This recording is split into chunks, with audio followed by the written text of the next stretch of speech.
मैं 35 साल तक भिक्षा मांग करके खाया हूँ। पोहे वगैरह बनाना मुझे बहुत अच्छा आता है। अच्छा।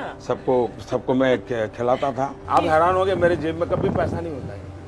मैं कभी बहुत परेशान हो जाता हूँ। कुछ भी मत छुपाओ, एक व्यक्ति जीवन में होना चाहिए। अभी भी है क्या आपकी जीवन में? है, मैं नाम नहीं बताऊंगा। अभी भी है? अभी भी है। गुजराती जो होता है उसको पैसे का बड़ा ध्यान होता है। एक लोग बहुत सारे मुझसे पूछते हैं मोदी जी अपनी सैलरी का क्या करते हैं। एक मैं आपसे ये पूछना चाहती हूँ, दूसरा आपकी माँ आपको बड़े प्यार से पैसे पकड़ाती है, आप उन पैसों का क्या करते हैं? एक तो मेरी माँ ने मुझे जो हमेशा क्या देती है, ज्यादा से ज्यादा शायद एक बार 11 रुपया दिया था, ज्यादा से तो ज्यादा, नारियल और मिश्री मिली थी। ज्यादा।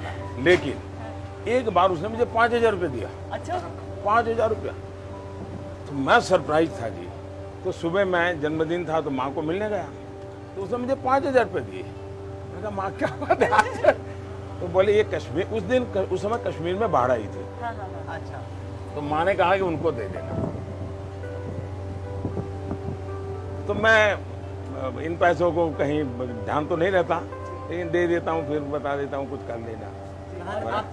आप हैरान हो गए, मेरे जेब में कभी पैसा नहीं होता है। मैं कभी बहुत परेशान हो जाता हूँ। तो हर एक बार मैं कहीं गया तो कोई कार्यकर्ता रिसीव करने आएगा, मेरे पास पैसे नहीं थे। जो रिसीव करने वाला आना था वो बेचारा पहुंचा नहीं। मेरे पास पैसे नहीं थे, जहां जाना था उसका पता नहीं था। ऑटो रिक्शा को पैसे दूं, क्या करूं? मैं खड़ा रहा बड़ी देर तक। जब वो आया तो बाद में उसको लगा कि तो मैं चला गया हूं, तो मैं प्लेटफॉर्म पर बैठा रहा। 2-3 घंटे के बाद मेल बैठा, तब जाकर मैं पहुंचा। पैसे वैसे रखता नहीं मैं। आपका बेस्ट फ्रेंड फॉर लाइफ कौन है? BFF? जब मैं संघ का काम करता था तब एक लक्ष्मण राव जी नामदार करके थे, वकील साहब हम कहते थे, जिनके जीवन पर मैंने एक किताब लिखी है। तो मेरा मन करता था कभी कि मैं उनको कहूँगा कि ऐसा हुआ। लेकिन मेरे जीवन का एक नियम है जो शायद आपके दर्शकों को भी काम आ सके। जीवन में एक व्यक्ति ऐसा होना चाहिए, उसको पता नहीं होना चाहिए कि आपके जीवन में उसका वो स्थान है। आपके मन में अच्छा विचार आया तो भी बता दो, बुरा विचार आया तो भी बता दो, अच्छा हुआ तो भी बता दो। कुछ भी मत छुपाओ, एक व्यक्ति जीवन में होना चाहिए। अभी भी है क्या आपकी जीवन में? है, मैं नाम नहीं बताऊंगा। अभी भी है? अभी भी है। मैं नाम उनको नहीं पता बताऊंगा। चल जाएगा। ऐसे नाम नहीं देखिए, बताऊंगा, ऐसी क्योंकि उत्सुकता उसको क्योंकि जगा दिया है। मैं बताता हूँ उससे क्या होता है। फिर वो कॉन्शियस हो जाता है, फिर वो आपकी बातों को, अभी तो क्या मैं बताता हूँ तो कोई बताने के लिए नहीं जाता हूँ, बातों में ऐसे कह देता हूँ ऐसा हुआ है। अब गेसिंग गेम बड़ी जबरदस्त देश भर में शुरू हो जाएगी कि कौन है वो। तो हर एक के जीवन में होना चाहिए, मैं कहूंगा। और आप देखिए, वो व्यक्ति जरूरी नहीं कि वो बड़ा हो, पढ़ा लिखा हो, कोई जरूर नहीं है। कभी आपको ऐसी चीज बता देगा जो कभी शायद बहुत बड़ा पंडित भी नहीं बता देगा, जो आपकी जिंदगी का रास्ता बना देगा। वकील साहब का नाम भी मैं इसलिए बताता हूँ कि अब वो जीवित नहीं रहे हैं। अच्छा, देखिए घाट की तरफ जा रहे हैं, आपको कभी मिस करते हैं आपकी अकेले घूम सके, ऐसे चाय की दुकान पे रुक जाए? मुझे प्रकृति बहुत पसंद है। मेरा जीवन जो बना है हाँ। वो पहाड़ों में बना है, नदियों के बीच पड़ा है। और मैं आज भी उस जिंदगी को जीना पसंद करता हूँ, लेकिन संभव नहीं रहा है।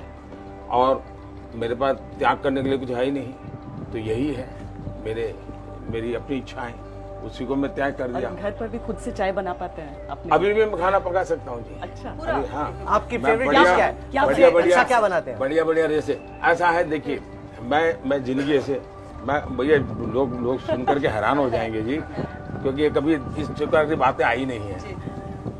मैं 35 साल तक भिक्षा मांग करके खाया हूँ। अब किसी के गले नहीं उतरेगा ये, लोगों के घर में। इसलिए खाने का कोई बच्चा जो, अच्छा मैं कभी बता करके नहीं जाता था, पढ़ा है तो खाता था, वरना चला आता था, ऐसे जिया हूँ। लेकिन कभी दफ्तर आ जाता था और रात देर से आया तो खिचड़ी बड़ा सरल होता था, खिचड़ी बना देता था। 4:30-5 बजे उठना, पूरा दफ्तर में झाड़ू लगाना, पोता करना, फिर सबके लिए चाय बनाना और 5:20 को सबको उठाना। फिर हमारे यहाँ एक RSS में प्रातः स्मरण होता है, तो प्रातः स्मरण होता था, सभी महापुरुषों का स्मरण करते हैं। फिर सबको चाय परोसता था, उसके बाद शाखा चला जाता था, फिर आकर के सबके लिए नाश्ता बनाता था। तो पोहे वगैरह बनाना मुझे बहुत अच्छा आता है। अच्छा। सबको मैं खिलाता था। और फिर कोई 10 बजे स्नान करता था, फिर मैं डाक पढ़ता था, अखबार पढ़ता था, और फिर किसी के घर खाना खाने के लिए चला जाता था। तो ये मेरी ज़िंदगी रही थी। ये ऐसी ज़िंदगी मैंने कोई 2-2.5 साल बिताई थी।